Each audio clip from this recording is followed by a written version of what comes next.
वह हृदय नहीं पत्थर है जिसमें स्वदेश का प्यार।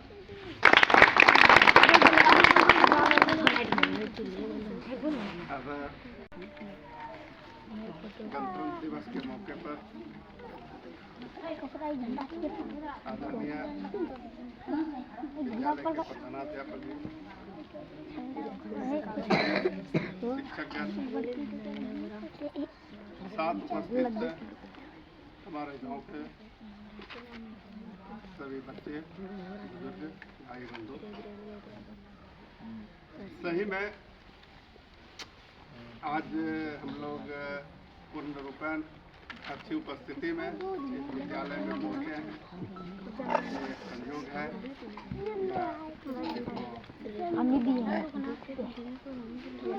ऐसा भी समझे, ऐसा नहीं है कि हम लोगों का विद्यालय से किसी भी तरह का प्रेम नहीं था, भाव नहीं था, लेकिन कुछ परिस्थिति बस हम लोग चाह के भी उपस्थित नहीं हो सकते थे।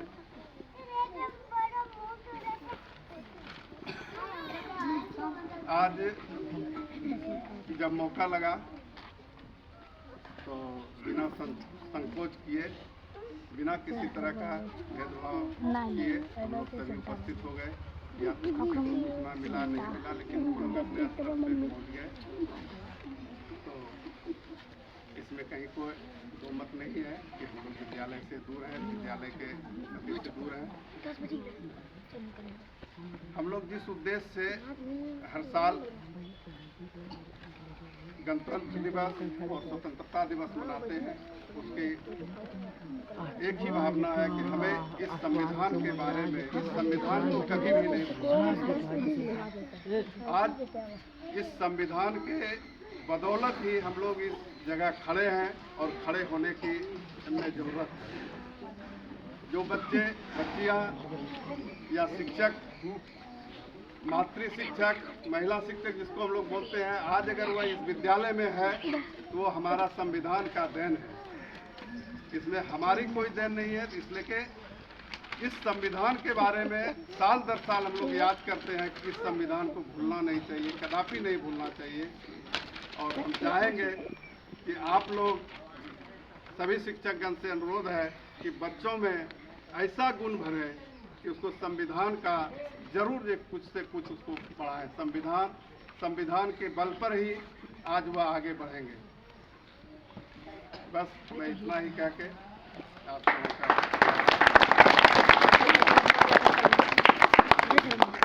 गणतंत्र दिवस के अवसर पर हार्दिक शुभकामनाएं। गोपाल और मैं कहना चाहता हूँ फिर से याद दिलाना चाहता हूँ कि हम ग्रामीणों का, मैंने एक ही चीज़ बचपन से सीखा है कि लोग कहते हैं कि मैं गरीब हूँ।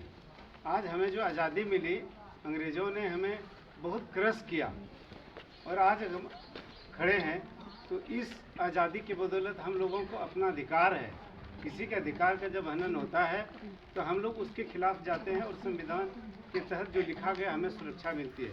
तो नो डाउट इस संविधान को हमें सैल्यूट करना चाहिए। इन्होंने कहा कि इस संविधान के बदौलत ही हमें खड़े हैं और हमें अपने अधिकार का पता चलता है। जब संविधान ही नहीं होता तो अधिकार कहाँ से होता? और उसी अधिकार के तहत हमारा एक शिक्षा का अधिकार है। जब से शिक्षा का अधिकार लगा हुआ, आज देखिए हमें यहाँ आने से 13 साल हो गया। 13 साल पहले जो आपकी गांव की स्थिति थी अभी उससे बिल्कुल डिफरेंट है। आने वाले 10 साल में और भी बदलेगी तस्वीर। तो तस्वीर बदलने में हम लोगों का बहुत बड़ा रोल होता है। हम सभी गार्जियन से अनुरोध करते हैं, हम लोगों ने भी गांव के स्कूल में ही पढ़ा है और अभी तो देखते हैं गांव के स्कूल की स्थिति पहले से बहुत बेहतर हो गई। सरकार ने भी बेहतर योजना दिया, लोगों का भी सहयोग किया, लोगों का अवेयरनेस भी बढ़ गया। लेकिन कहीं कहीं अभी हम लोग भी पीछे हैं।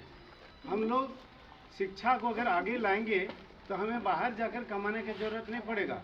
शिक्षा वो हथियार है जिससे हम दुनिया के किसी कोने में भी जाते तो हमें मान सम्मान मिलता है और हम अच्छा खासा अर्जित कर सकते हैं। शिक्षा मतलब ये नहीं होता कि सिर्फ नौकरी। शिक्षा मतलब अगर शिक्षा है तो हम कोई भी काम करेंगे तो तरीके से सलीके से करेंगे और हमें अपना हर चीज़ का अच्छे बुरे का ज्ञान होगा और यही है वो शिक्षा है। तो ये बहुत अच्छी बात है कि सबसे बड़ी बात है कि इस 13 साल में पहली बार हमें ये चीज़ जान करके मैं कहना चाहता था, संजोग से उन्होंने कहा कि आप बोलिए, तो नहीं बोलने का मौका मिलता तो मैं नहीं बोलता, लेकिन मूल्यज्ञान में बोलता हूँ कि आज ये 13 साल में पहली बार हमें ये फील हुआ कि ग्रामीण का जो सहयोग है और हम सभी लोग जो आज 26 जनवरी को उपस्थित हुए, तो आप सभी लोगों के मेरे तरफ से बहुत सैल्यूट है, बहुत अच्छा लगा आप लोग। और अभी सरकार का भी सहयोग है, हम सभी लोगों का सहयोग है कि आप बच्चों के एजुकेशन के लिए प्रेरित करेंगे, तभी वो बच्चा गिरेगा उठेगा, गिरेगा उठेगा और फिर अंततः उठता है। हम लोगों ने अपने गार्जियन को उठ करके दिखाया, इसलिए एक्सक्यूज नहीं करें, आप लोग सपोर्ट करिए। ठीक है कि इकोनॉमिक स्टेटस किसी का अच्छा है किसी का खराब है, उससे बहुत बड़ा इशू नहीं है।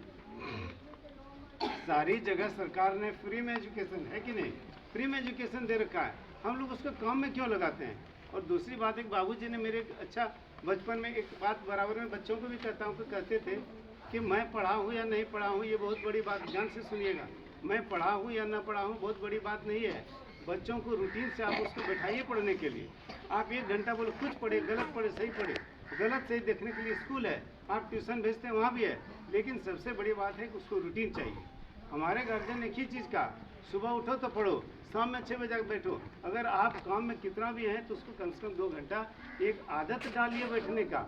जब एक आदत डाल देंगे तो फिर उसको वो आदत, आज भी मेरे लोगों की ये आदत है कितना घंटा पढ़ना है, जो कि पढ़ने का कोई ज़रूरत है नहीं, लेकिन एजुकेशन बढ़ाना है, नॉलेज बढ़ानी है, तो मैं आज वो काम करता हूँ। वही बचपन की बात याद आती है, मैं सबको कहता हूँ, अरे यार आज छुट्टी है, स्कूल बंद है, क्या मतलब है, खेलने का खेलो, बट 1 घंटा पढ़ो घर में।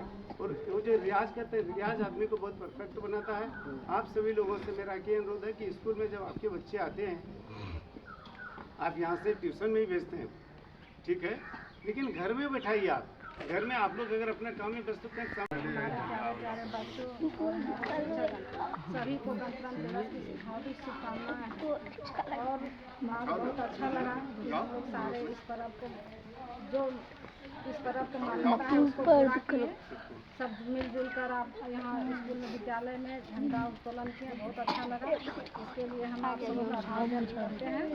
और हम खासकर महिलाओं को ये सलाह देना चाहेंगे कि जो एक माँ जैसा कोई दुनिया में कोई टीचर नहीं हो सकता है, इसीलिए महिलाओं को हम ये कहना चाहेंगे कि आप अपने बच्चों को अच्छा संस्कार दीजिए, अच्छी शिक्षा दीजिए और बच्चों को समय दीजिए। और जो है जो माँ शिक्षा देती है वो बच्चों को जीवन पर्यंत जो है उसको काम देता है।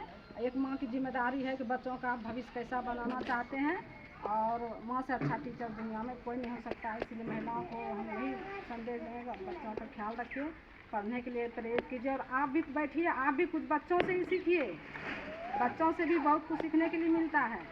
और जो है हम बच्चे से सीखेंगे और बच्चे हमसे सीखेंगे,